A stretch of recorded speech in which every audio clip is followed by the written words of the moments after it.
Swanton Morley, just another small village in Norfolk. But on the 4th of July 1942, the eyes of two nations were focused on this unassuming community. Following the Pearl Harbor attacks, Germany had declared war on the United States on the 11th of December 1941. And in May 1942, US General Hap Arnold promised Winston Churchill that US troops would be fighting with the British by the 4th of July. The US Army Air Corps were busy training and equipping what was to become one of the most important air forces in World War II. But in early 1942, only 2 units were based in the British Isles. The first was the 97th Bombardment Group, who were trained to fly the American B-17 heavy bomber.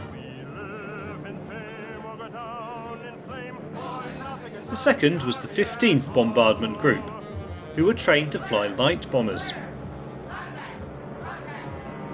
But neither unit had yet been supplied with aircraft. The 15th were, however, familiar with the Douglas A-20 Boston Light Bomber, which was employed by the Royal Air Force. 6 newly trained American crews were sent to join 226 Squadron Royal Air Force at RAF Swanton Morley.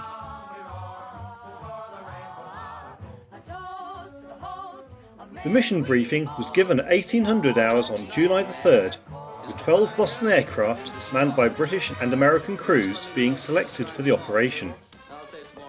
An RAF intelligence officer warned them that speed, surprise and dawn darkness would be key to their success and survival. The mission called for a dawn strike on 4 occupied airfields at Aldmar, Harmsteide, Valkenburg and Decoy. At 7 o'clock, almost 2 hours after boarding their planes, and just when the airmen expected a mission abort, a green signal flare was fired. The mission was a go.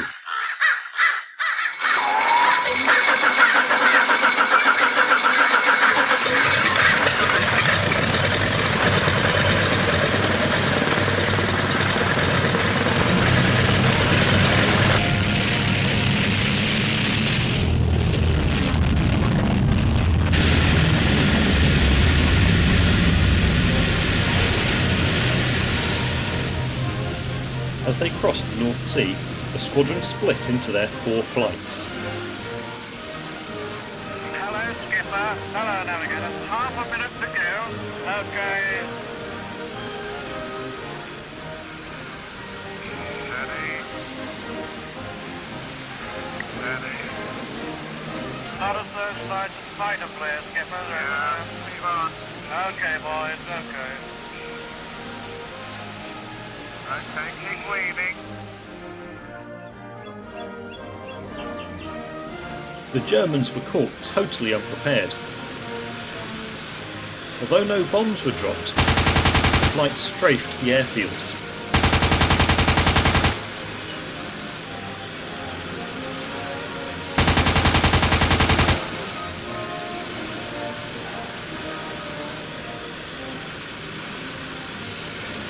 Destroying a Bf-109 fighter plane.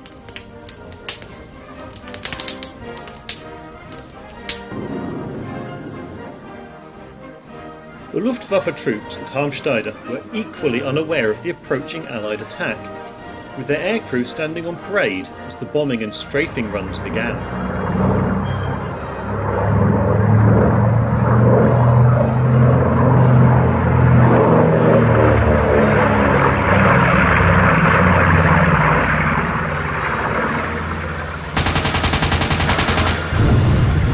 The 3 aircraft completed their mission unmolested and turned back towards home.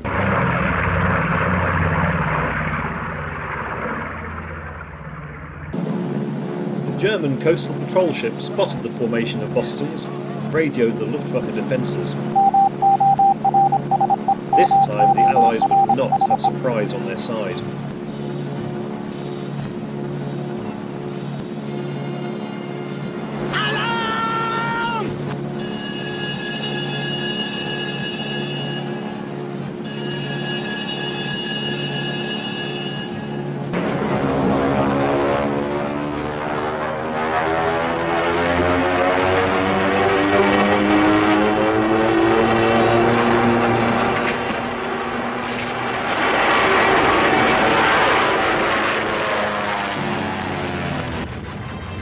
After a navigation error, and facing serious flak, Squadron Leader Kennedy was unable to drop his bombs on the airfield.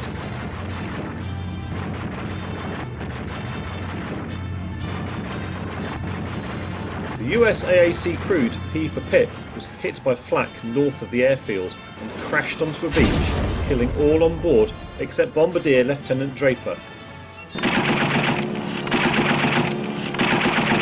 Z-Zebra, piloted by the US 15th Bombardment Squadron CO, Captain Kegelman, was also hit, with one propeller being shot off, and the aircraft bouncing off the runway before managing to drag itself back into the sky.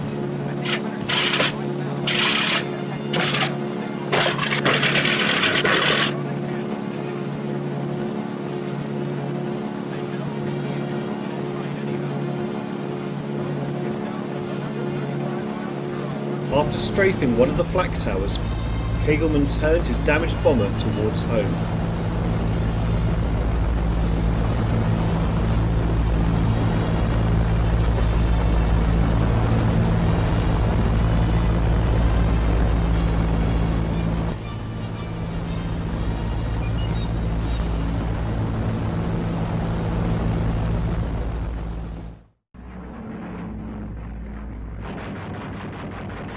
As the final flight approached their target, the German defences were already on high alert.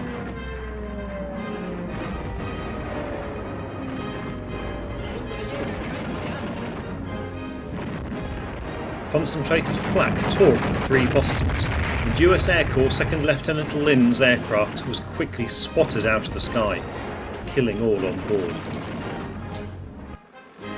Aldemar Airfield scrambled their fighters just as the 2 surviving bombers arrived.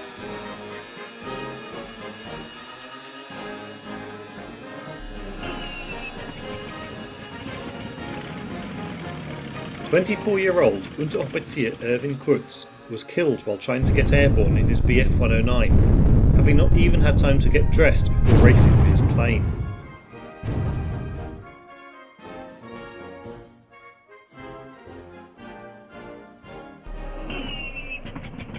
Dodging the debris and fires on the airfield, Unteroffizier Hans Rafnau began a pursuit of the escaping bombers.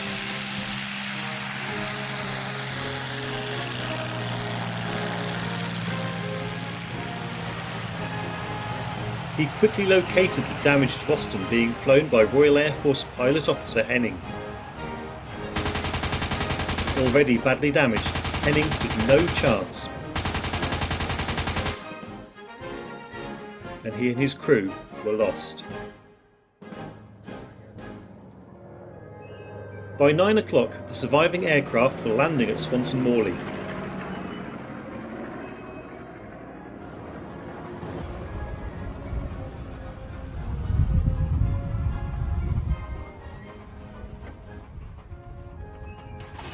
The last to arrive was Captain Kegelman in the battered Z-Zebra.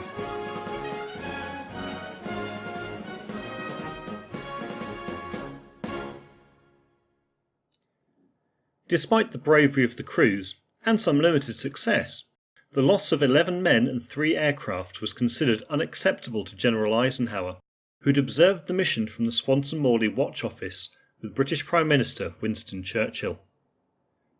On January the 27th, 1943, 64 American bombers would fly their first raid against the Germans, and the 1942 attack would quietly slip into history, though remembered in the whispering winds of the Norfolk countryside.